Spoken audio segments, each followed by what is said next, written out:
Hey everybody, welcome back. If you haven't already done so, please subscribe to my channel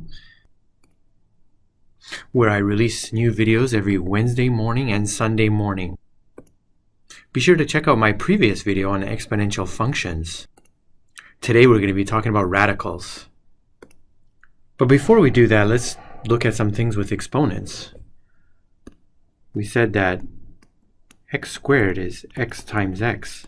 For example, 3 squared is 3 times 3, which is 9. Or 10 squared is 10 times 10. If we look at a function, y equals x,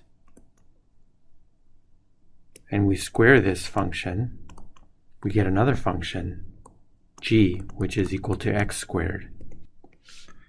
The question we want to solve is there such an operation to go from g equals x squared back to y equals x?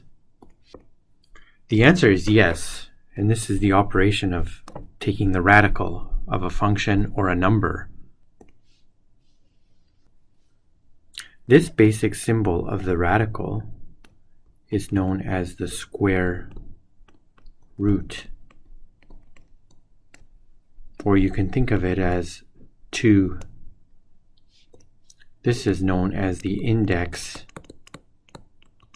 but oftentimes when it's a square root we do not write the 2, we just simply write a radical like that.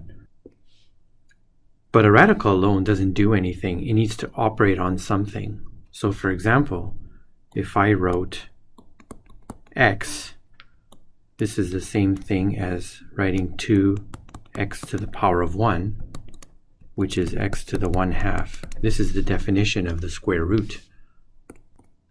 So to go back to original examples of taking 3 squared equals 9, if I take the square root of 9, this is equal to 3.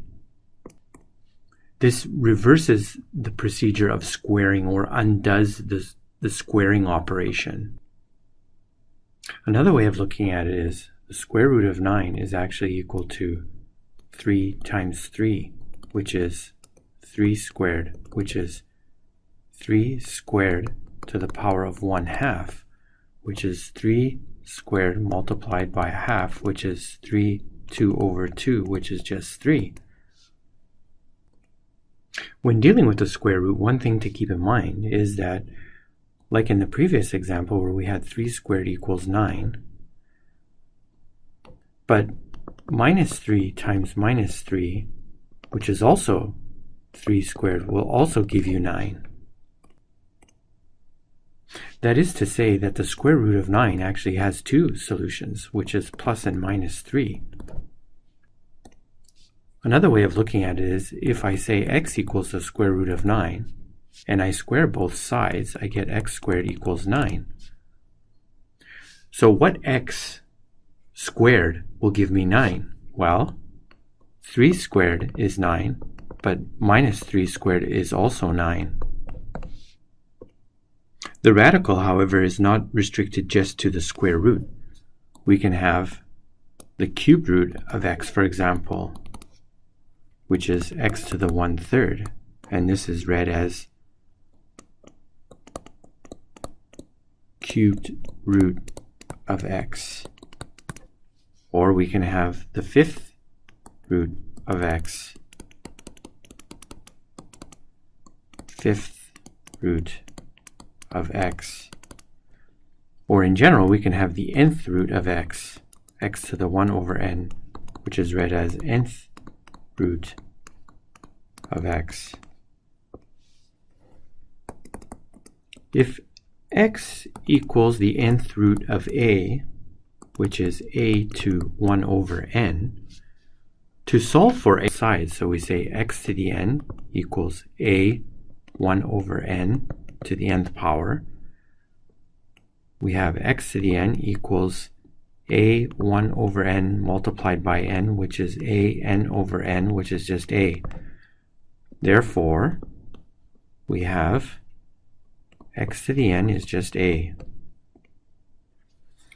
If we take the square root of x squared, for example, this is just x times x.